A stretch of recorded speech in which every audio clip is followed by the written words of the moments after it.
মহাবায়নী চলে এসেছে। আমরা বহু ভক্ত এই মহাবায়নীতে শ্রীধাম, ঠাকুরনগর ধামে এবং ওরাকান্দি ধামে আমরা আসি। কিন্তু এই মহাবায়নীতে এসে আমি প্রতি বছরই দেখতে পাই কিছু মানুষ যারা ঠাকুরের চরণে অর্পিত প্রসাদ বাতাসা, সেই বাতাসাটাকে ছুঁড়ে দেয়। কিন্তু ভারতবর্ষের আপনারা কোনো মন্দিরে গেলে পরে হয়তো দেখতে পাবেন না যে এইভাবে ঠাকুরের চরণে অর্পণ করা প্রসাদ সেটা ভক্তদের দিকে ছুঁড়ে দেয়। যাই হোক, আমাদের সমাজের কিছু মানুষ তৎকালীন সময়ে যারা এই মানুষদেরকে এই মন্দিরে এবং ধর্মে কর্মে অধিকার দেয়নি, যাদেরকে চিরকাল নিচে রেখে তাদের শাসন এবং শোষণ চালিয়ে গেছে, তারা কি করত? এই জাতিকে সেই মন্দিরের প্রসাদ কিন্তু ওই ছুঁড়ে ছুঁড়ে দূর থেকে দিত এবং তারা কিন্তু ওইভাবেই কিন্তু তারা সেই প্রসাদটাকে কিন্তু মাটি থেকে কুড়িয়ে গ্রহণ করত।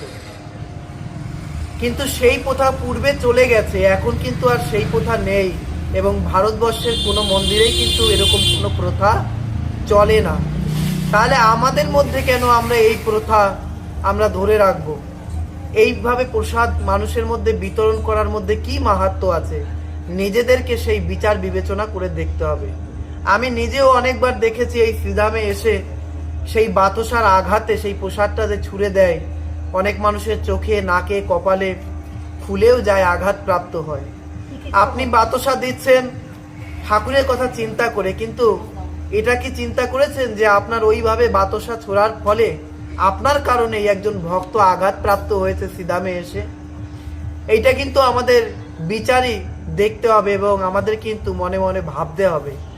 তাই আমরা শ্রীধামে এসে ঠাকুরের চরণে অর্পণ করা সেই বাতাসা প্রসাদ সেটা আমরা কখনো ছুঁড়ে দেব না। দেখুন কত বাতাসা এই শ্রীধামের ধুলায় মিশে যায়, যা ভক্তের হাত পর্যন্ত পৌঁছায় না। আমাদের এই শ্রীধাম থেকে মহাপ্রসাদ নিয়ে গিয়ে কত মানুষ দেশে দেশে ফিরে যায়, কত মানুষ আসতে পারে না, তাদের হাতেও তুলে দেয়। তা আমার সেই প্রসাদটা যদি সেই মাটির সঙ্গে মিশে যায়, তাহলে সেটা কিন্তু ভক্তের হাত পর্যন্ত পৌঁছালো না। তাই আমরা প্রসাদটাকে ওইভাবে আমরা ছুঁড়ে ছুঁড়ে না দিয়ে আমরা ভক্তের হাতে হাতে দেব।